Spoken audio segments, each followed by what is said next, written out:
Bismillahirrahmanirrahim. Assalamualaikum.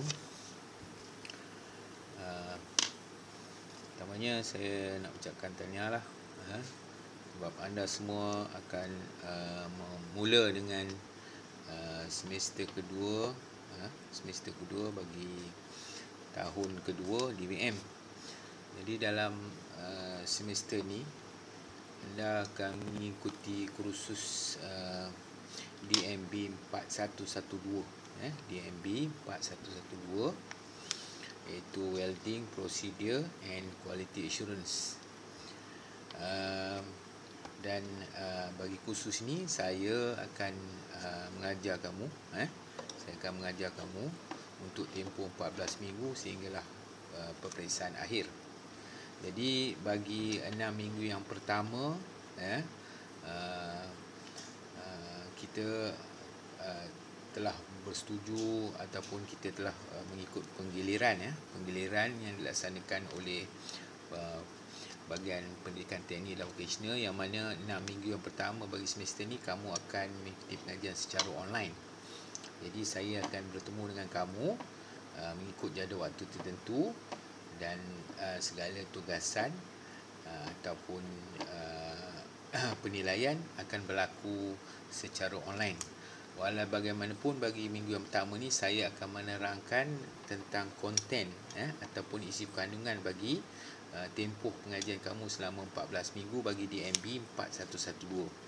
Baik, DMB 4112 ni adalah Welding Procedure and Quality Assurance, yang mana kalau kita rujuk pada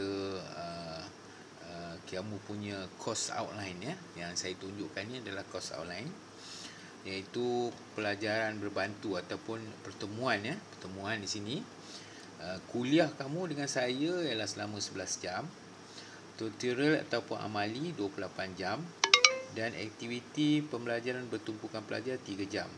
Jadi jumlah keseluruhan pengajian kamu ini ialah 42 jam. 42 jam ni kalau dibahagikan dengan 14 minggu, kamu akan dapat 3 jam seminggu. Jadi 3 jam seminggu ni,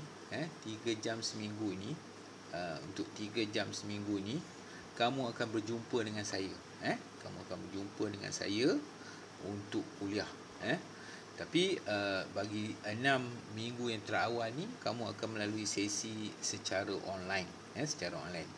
Baik, pembelajaran kendiri pula akan berlaku untuk persediaan atau tugasan projek sebanyak 15 jam. Kemudian pembelajaran ulang kaji 10 jam, dan persediaan bagi penilaian adalah 6 jam. Jadi total di situ ataupun jumlahnya ialah 31. Manakala bagi penilaian rasmi ataupun formal assessment, yang mana kamu akan dinilai bagi penilaian berterusan selama 5 jam. Kemudian kamu peperiksaan akhir 2 jam. Jadi di situ ada 7 jam. Jadi bagi keseluruhan 14 minggu ini kamu akan bertemu ataupun total student learning SLT kamu ialah sebanyak 80 jam. Jadi 80 jam ni dibahagi dengan 40 iaitu national hour. Maknanya nilai kredit bagi mata pelajaran ni adalah 2 kredit. Itu sebab kod dia di hujung ni 2, kod dia hujung ni 411 2 kredit.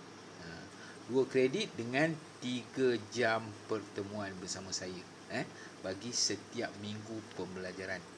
Okey. Untuk makluman kamu, saya akan mengajar bagi DMB 4112. Seterusnya kita rujuk pula kepada matlamat. Kita tengok pada matlamat lah. Apa dia matlamat pengajian kamu, pengajian bagi kursus ini. Matlamat. Kalau kita tengok matlamat ni, matlamat,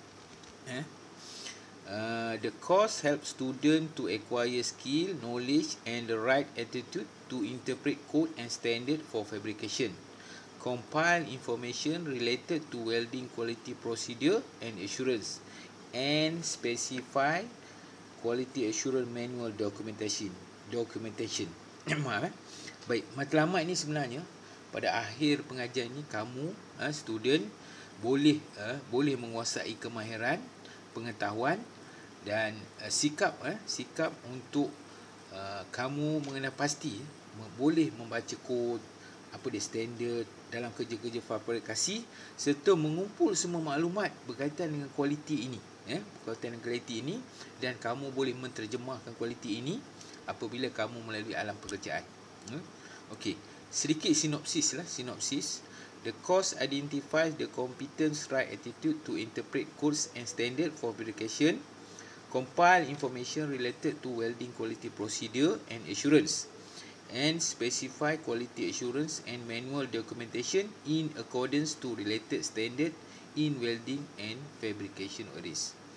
So sedikit sinopsis ni lebih kepada rumusan ataupun kesimpulan yang mana keseluruhannya pada akhir pembelajaran ini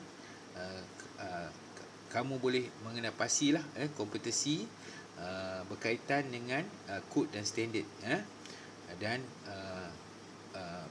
segala informasi yang berkaitan dengan kualiti kimpal, prosedur dia dan segala jenis manual ataupun semua borang-borang berkaitan dokumentasi dalam kerja-kerja kualiti.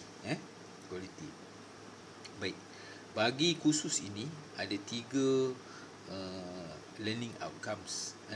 Course learning outcomes. Apa yang kamu akan dapatlah CLO kamu itu yang paling penting course learning outcome. Pertama, kamu describe manual of welding procedure and quality assurance related to code and standard for welding and fabrication. Bagi kognitif 3 dan PLO 1. Describe, kamu boleh menterjemahkan segala jenis manual ni dari segi petunjuk atau cara berkaitan dengan welding proses ataupun proses welding serta proses pemastian kualiti berkaitan dengan kod dan spesifikasi piawai standard untuk kerja kimpal dan fabrikasi. Yang keduanya, develop specific welding procedure and quality assurance within the organization to the desired standard. Yang ini P3 lah, P3, Psychomotor 3 dan PLO 2 yang memenuhinya. Jadi bagaimana kamu boleh menspesifikkan atau memperincikan prosedur kimpal dan kualitinya mengikut piawaian standard organisasi antarabangsa.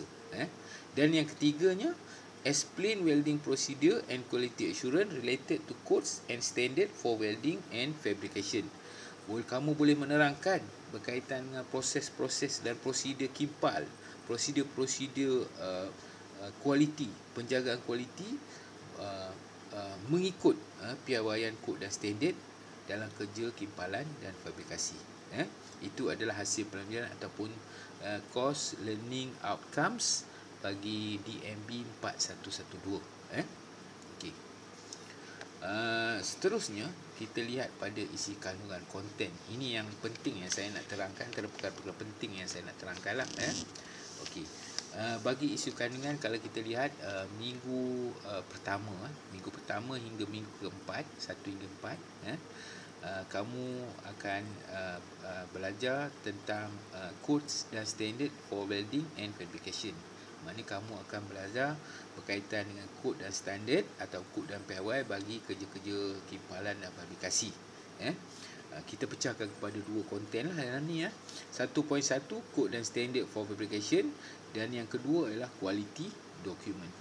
Quality document.